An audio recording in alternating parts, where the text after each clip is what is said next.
گہوارے میں بات کرے گا اور ادھیڑ عمر میں بھی اور نیک لوگوں سے ہوگا۔ اس نے کہا اے میرے رب، میرے ہاں لڑکا کیسے ہوگا حالانکہ کسی بشر نے مجھے ہاتھ نہیں لگایا؟ فرمایا اسی طرح اللہ پیدا کرتا ہے جو چاہتا ہے، جب وہ کسی کام کا فیصلہ کر لیتا ہے تو اس سے یہی کہتا ہے کن ہو جا تو وہ ہو جاتا ہے، اور وہ اسے کتاب اور حکمت اور تورات اور انجیل سکھائے گا، اور بنی اسرائیل کی طرف رسول ہوگا کہ بے شک میں تمہارے پاس رب کی طرف سے عظیم نشانی لے کر آیا ہوں، کہ بے شک میں تمہارے لیے مٹی سے پرندے کی شکل کی مانند بناتا ہوں، پھر اس میں پھونک مارتا ہوں تو وہ اللہ کے حکم سے پرندہ بن جاتی ہے، اور میں اللہ کے حکم سے پیدائشی اندھے اور برس والے کو تندرست کرتا ہوں اور مردوں کو زندہ کر دیتا ہوں، اور تمہیں بتا دیتا ہوں جو کچھ تم اپنے گھروں میں کھاتے اور جو ذخیرہ کرتے ہو، بے شک اس میں تمہارے لیے ایک نشانی ہے اگر تم مومن ہو، اور اس کی تصدیق کرنے والا ہوں جو مجھ سے پہلے تورات سے ہے، اور تاکہ میں تمہارے لیے بعض وہ چیزیں حلال کر دوں جو تم پر حرام کی گئی تھیں، اور میں تمہارے پاس تمہارے رب کی طرف سے عظیم نشانی لے کر آیا ہوں، سو اللہ سے ڈرو اور میرا کہنا مانو، بے شک اللہ ہی میرا رب اور تمہارا رب ہے، بس اس کی عبادت کرو، یہ سیدھا راستہ ہے۔ پھر جب عیسیٰ نے ان سے کفر محسوس کیا تو اس نے کہا کون ہے جو اللہ کی طرف میرے مددگار ہیں؟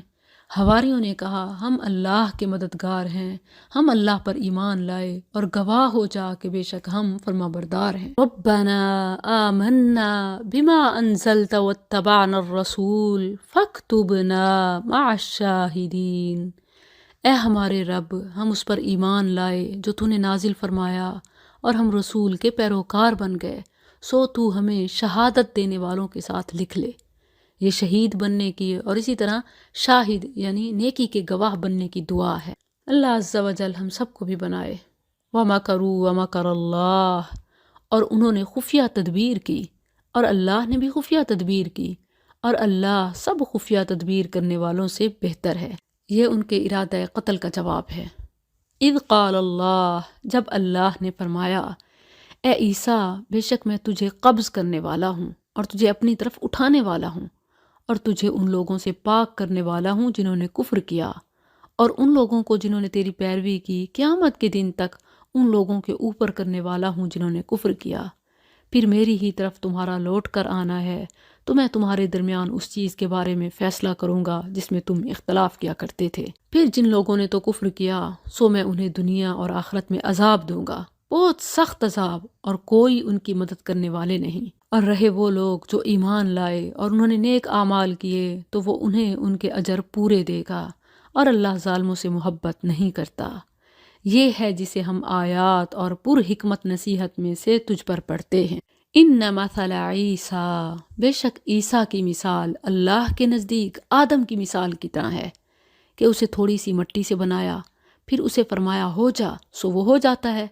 یہ حق تیرے رب کی طرف سے ہے، سو تو شک کرنے والوں سے نہ ہو۔ پھر جو شخص تجھ سے اس کے بارے میں جھگڑا کرے اس کے بعد کہ تیرے پاس علم آ چکا تو کہہ دے آؤ ہم اپنے بیٹوں اور تمہارے بیٹوں کو بلا لیں، اور اپنی عورتوں اور تمہاری عورتوں کو بھی، اور اپنے آپ کو اور تمہیں بھی، پھر گڑ گڑا کر دعا کریں، بس جھوٹوں پر اللہ کی لعنت بھیجیں۔ بلا شبہ یہ یقیناً یہی سچا بیان ہے، اور اللہ کے سوا کوئی بھی معبود نہیں، اور بلا شبہ اللہ یقیناً وہی سب پر غالب کمال حکمت والا ہے۔ پھر اگر وہ پھر جائیں تو بے شک اللہ فساد کرنے والوں کو خوب جاننے والا ہے۔ سورت کے شروع سے لے کر یہاں تک اللہ تعالیٰ کی توحید، مسیح علیہ السلام کی ولادت کا بیان اور ان کا اللہ یا اللہ کا بیٹا نہ ہونا زبردست علمی دلائل کے ساتھ بیان ہوا۔ اب حکم ہوا کہ جو شخص اتنے واضح دلائل کے بعد بھی نہ مانے اور عناد پر اتر آئے تو اس سے بحث کا کوئی فائدہ نہیں، پھر انہیں مباہلہ کی دعوت دو۔ اور مباہلہ کی صورت یہ ہے کہ آؤ ہم اپنے بیٹوں اور تمہارے بیٹوں کو بلا لیں، اپنی عورتوں تمہاری عورتوں کو، خود تم بھی اور خود ہم بھی، پھر گڑ گڑا کر دعا کریں تو جھوٹوں پر اللہ کی لعنت ہوگی۔ مسلم میں ہے کہ جب یہ آیت نازل ہوئی نبی صلی اللہ علیہ وسلم نے علی، فاطمہ اور حسن و حسین رضی اللہ عنہم کو بلایا اور فرمایا اللہم ہؤلاء اہلی، اے اللہ یہ میرے اہل ہیں۔ یعنی آپ صلی اللہ علیہ وسلم تو مباہلہ کے لیے تیار ہو گئے مگر اہل نجران مباہلہ سے ڈر گئے اور انہوں نے جزیہ دینا منظور کر لیا۔ قل یا اہل الکتاب، کہہ دے اے اہل کتاب، آؤ ایک ایسی بات کی طرف جو ہمارے درمیان اور تمہارے درمیان برابر ہے، یہ کہ ہم اللہ کے سوا کسی کی عبادت نہ کریں اور اس کے ساتھ کسی چیز کو شریک نہ کریں، اور ہم میں سے کوئی کسی کو اللہ کے سوا رب نہ بنائے۔ پھر اگر وہ پھر جائیں تو کہہ دو، گواہ رہو کہ بے شک ہم فرما بردار ہیں، یعنی اسی پر قائم ہیں۔ یا اہل الکتاب، اے اہل کتاب، تم ابراہیم کے بارے میں کیوں جھگڑتے ہو؟ یہ یہود و نصارہ کو کہا جا رہا ہے کیونکہ ان میں سے ہر ایک کہتے کہ ہم ابراہیم علیہ السلام کے دین پر ہیں، تو کہا گیا کہ یہودیت اور نصرانیت تو آ ہی ان کے بعد میں، پھر ابراہیم علیہ السلام اس پر کیسے ہوئے؟ وما انزلت التوراۃ والانجیل الا من بعد، جبکہ تورات اور انجیل تو نازل ہی اس کے بعد کی گئی ہیں، تو کیا تم سمجھتے نہیں؟ دیکھو، تم وہ لوگ ہو کہ تم نے اس بات میں جھگڑا کیا جس کے متعلق تمہیں کچھ علم تھا، تو اس بات میں کیوں جھگڑتے ہو جس کا تمہیں کچھ علم نہیں؟ اور اللہ جانتا ہے اور تم نہیں جانتے۔ ابراہیم نہ یہودی تھا اور نہ نصرانی، بلکہ ایک طرف والا فرمانبردار تھا اور مشرکوں سے نہ تھا۔ بے شک سب لوگوں سے ابراہیم کے زیادہ قریب یقیناً وہی لوگ ہیں جنہوں نے اس کی پیروی کی، اور یہ نبی اور وہ لوگ جو ایمان لائے، اور اللہ ہی ایمان والوں کا دوست ہے۔ اہل کتاب کی ایک جماعت نے چاہا کاش وہ تمہیں گمراہ کر دیں، حالانکہ وہ اپنے سوا کسی کو گمراہ نہیں کر رہے اور وہ شعور نہیں رکھتے۔ اے اہل کتاب، تم کیوں اللہ کی آیات سے کفر کرتے ہو حالانکہ تم خود گواہی دیتے ہو؟ اے اہل کتاب، تم کیوں حق کو باطل سے خلط ملط کرتے ہو اور حق کو چھپاتے ہو حالانکہ تم جانتے ہو؟ اور اہل کتاب میں سے ایک گروہ نے کہا، تم دن کے شروع میں اس چیز پر ایمان لاؤ جو ان لوگوں پر نازل کی گئی ہے جو ایمان لائے ہیں، اور اس کے آخر میں انکار کر دو۔ چونکہ اس سے ایک برا امیج جاتا ہے تو لوگوں کو کنفیوز کرنے کے لیے انہوں نے یہ پالیسی بنائی، اور یہ بھی کہا کہ وَلَا تُؤْمِنُوا إِلَّا لِمَن تَبِعَ دِينَكُمْ، کسی کے لیے مت مانو سوائے اس کے جو تمہارے دین کی پیروی کرے۔ کہہ دے اصل ہدایت تو اللہ کی ہدایت ہے۔ ان کی اصل ضد اس لیے تھی کہ وہ یہ ماننے کو ہی تیار نہیں تھے کہ جو کچھ تمہیں دیا گیا ہے اس جیسا کسی اور کو بھی دیا جائے گا، یا وہ تم سے تمہارے رب کے پاس جھگڑا کریں گے۔ کہہ دے بے شک سب فضل اللہ کے ہاتھ میں ہے، وہ اسے جس کو چاہتا ہے دیتا ہے، اور اللہ وسعت والا سب کچھ جاننے والا ہے، اپنی رحمت کے ساتھ خاص کرتا ہے جسے چاہتا ہے، اور اللہ بہت بڑے فضل والا ہے۔ یہی احساسات ہم سب کے دلوں میں ہوتے ہیں اپنے رب کے لیے، تو یہ الفاظ ترجمانی ہے۔ رسول اللہ صلی اللہ علیہ وسلم اپنے رب سے یوں بھی مانگتے، اللہم مصرف القلوب صرف قلوبنا علی طاعتک ومن اہل الکتاب، اور اہل کتاب میں سے بعض وہ ہے کہ اگر تو اس کے پاس ایک خزانہ امانت رکھ دے وہ اسے تیری طرف ادا کر دے گا، اور ان میں سے بعض وہ ہے کہ اگر تو اس کے پاس ایک دینار امانت رکھے وہ اسے تیری طرف ادا نہیں کرے گا مگر جب تک تو اس کے اوپر کھڑا رہے۔ یہ اس لیے کہ انہوں نے کہا ہم پر ان پڑھوں کے بارے میں گرفت کا کوئی راستہ نہیں، اور وہ اللہ پر جھوٹ کہتے ہیں حالانکہ وہ جانتے ہیں۔ قرآن کا انصاف یہ ہے کہ ان میں سے جو اچھا ہے اس کی صفت بیان کی، مگر ان کی ہیرا پھیری دیکھیے کہ مسلمانوں کو انصاف دینے کے بھی روا نہیں، اور مسلمانوں پر ظلم زیادتی اپنا پیدائشی حق سمجھتے ہیں۔ اور یہ صرف اس دور کی بات نہیں بلکہ آج بھی ایسا ہے، بلکہ ان کے عدالتی قوانین میں یہ بات واضح طور پر رقم ہے کہ اگر کسی یہودی نصرانی کے مقابلے میں مسلمان آ جائے اور سچا بھی ہو، پھر بھی مسلمان کو اس کے اسلام کی بنا پر محروم ہی رکھا جائے۔ یہ وہی اسلاموفوبیا ہے جس کا ذکر قرآن نے کر دیا۔ کیوں نہیں، جو شخص اپنا عہد پورا کرے اور ڈرے تو یقیناً اللہ ڈرنے والوں سے محبت کرتا ہے۔ بے شک جو لوگ اللہ کے عہد اور اپنی قسموں کے عوض تھوڑی قیمت لیتے ہیں وہ لوگ ہیں کہ ان کے لیے آخرت میں کوئی حصہ نہیں، اور اللہ قیامت کے دن نہ ان سے بات کرے گا، نہ ان کی طرف دیکھے گا، اور نہ انہیں پاک کرے گا، اور ان کے لیے دردناک عذاب ہے۔ مسلم میں نبی صلی اللہ علیہ وسلم کا فرمان ہے کہ 3 ایسے اشخاص ہیں جن سے نہ تو اللہ کلام کرے گا، نہ قیامت کے دن ان کی طرف دیکھے گا، اور نہ ان کو پاک کرے گا۔ ایک اپنے کپڑے کو لٹکانے والا یعنی مرد ٹخنوں سے نیچے، اور دوسرا احسان کر کے جتلانے والا، اور تیسرا اپنے سامان کو جھوٹی قسم کے ساتھ بیچنے والا۔ العیاذ باللہ۔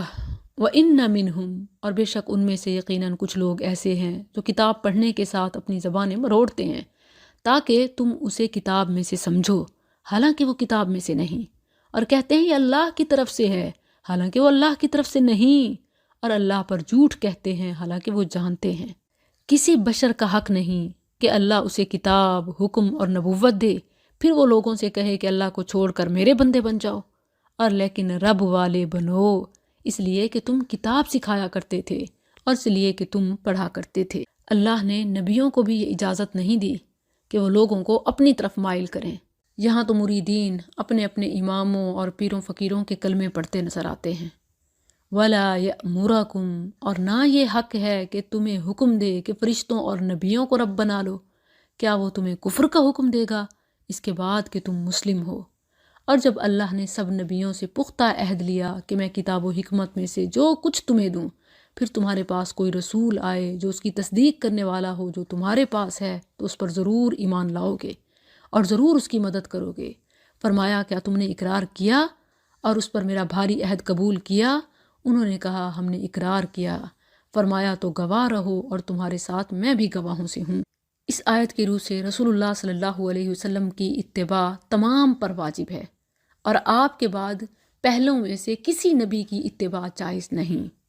فمن تولا، پھر جو اس کے بعد پھر جائے تو یہی لوگ نافرمان ہیں۔